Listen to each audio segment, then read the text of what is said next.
they're going to come to you. So a lot of people are frightened for that. And they want to hide it behind, well, bit damaged, fine. If you're a bit damaged, get your therapy. And I'm not knocking it, right? Get your therapy if you want therapy. As I was telling some people, I personally think I want to set up a bipolar group. Because the amount of people that's around. I think the best way for us, right, to really kind of feel empowered is when we come together to take direct action to change it. That's all I would really say in regards to that. But I hope that think carefully, not just we're not going to march or not, but be clear what is the objective. Because you start marching and you're not clear about the objective, to me is just a waste of time. Okay.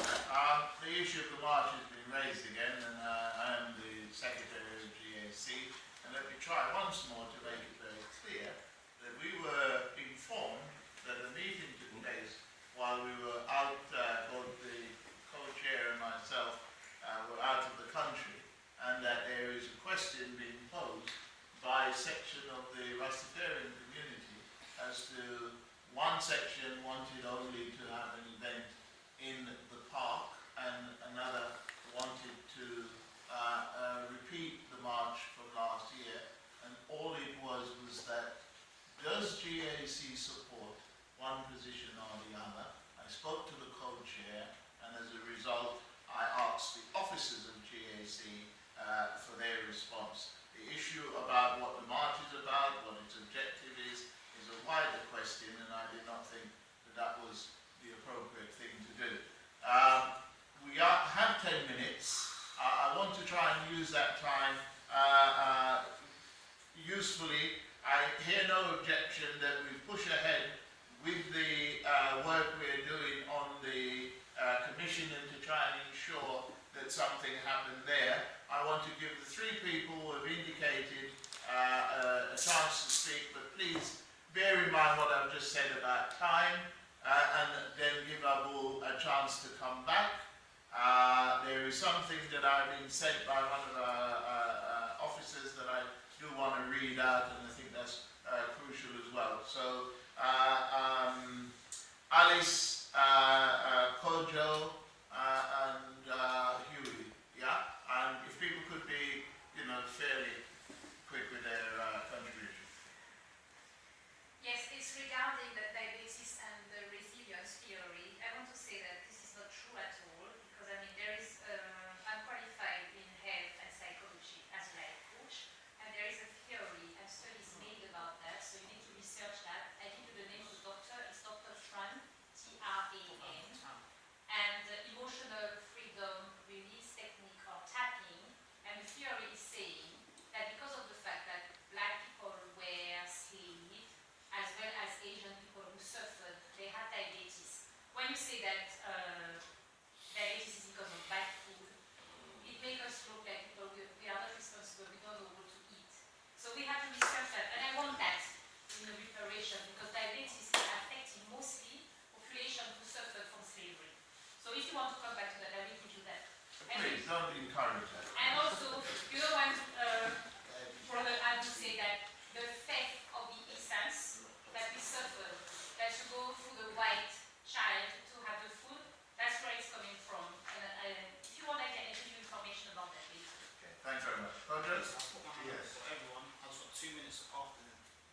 Okay. For everyone. Well, you haven't spoken, so certainly, Aaron, I will allow you to I'll be speak. 2 minutes. Don't worry. I've got 2 minutes. Kojo. Reparations is bringing forth justice.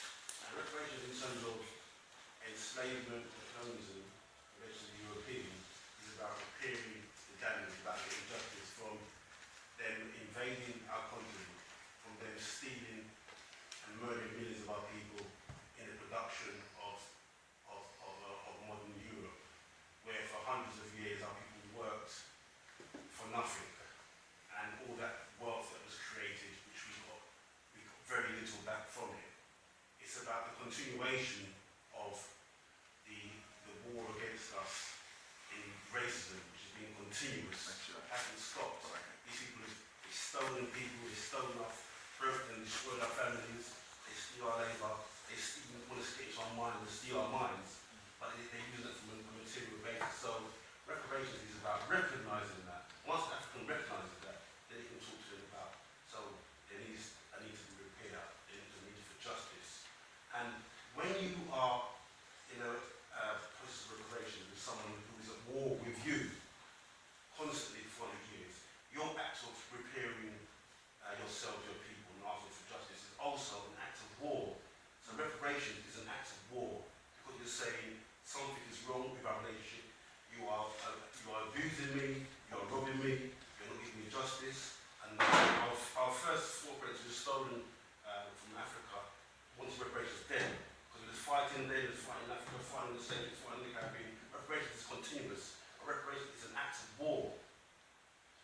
someone isn't putting more view. Thank you very much. Huey? Yes, you know, I want to come back to France. Had colonized a lot of African countries, and so when you go home tonight, you can Google the 50-year colonial pact. That's what it's called. The 50-year colonial pact. What it was is that every Francophone country that got independence had to sign a pact with the French government that they would allow for 50 years all of their GDP, 85% of it, okay, which would go to French banks, and they were allowed to have 15%, and if they ran out of their 15%, they were then allowed to borrow of their own money, okay, from the French government. Every time a French politician ran for office, African countries had to finance it. Anytime a president from Africa wanted treatment, he was able to fly into Paris for treatment.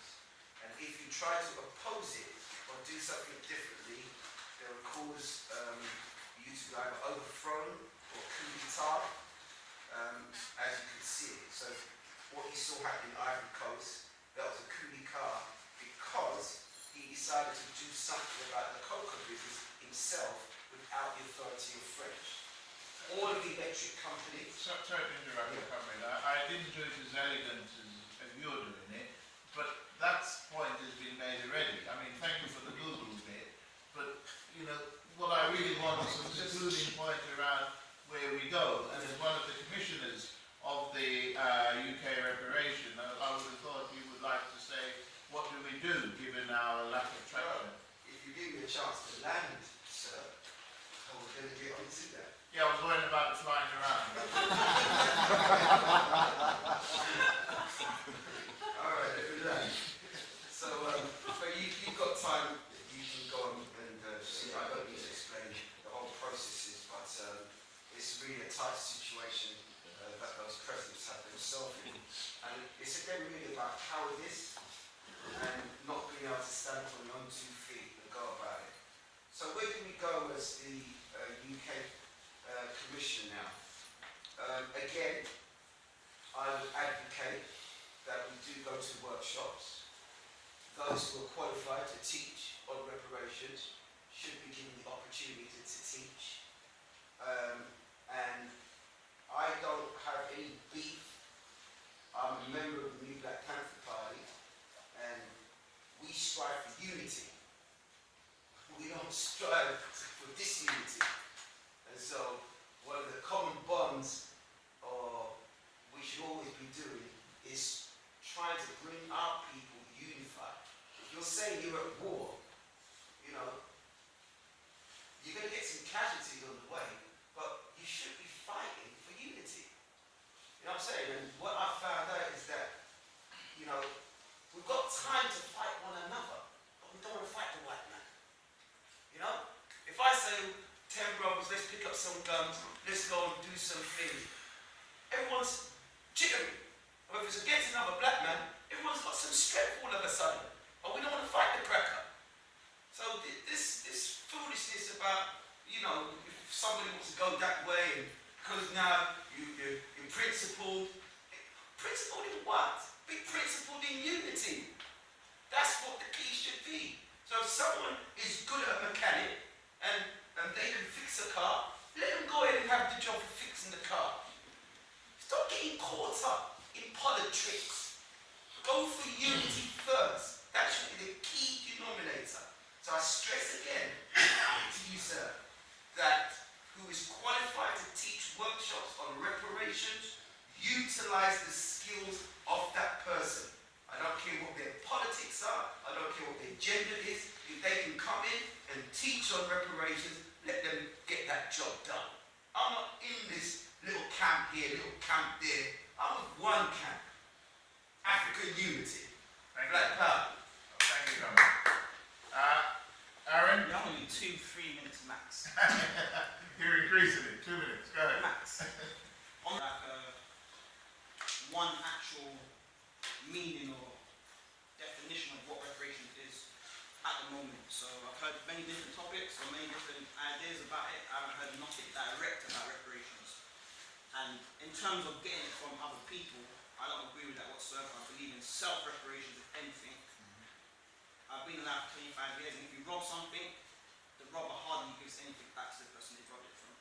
It's impossible. I don't believe that anybody's going to give anything back.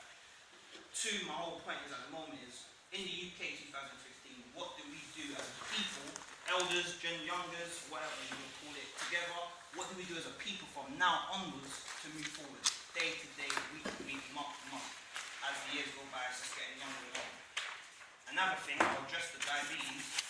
If you're eating like European, sugars, GMO foods, processed foods, all this other nonsense, chocolate, sweets, all that rubbish, you're going to get diabetes, or your chance of increasing to get diabetes is high. Before European diets were in our traditions, there was no such thing as diabetes. I'll tell you that for a fact.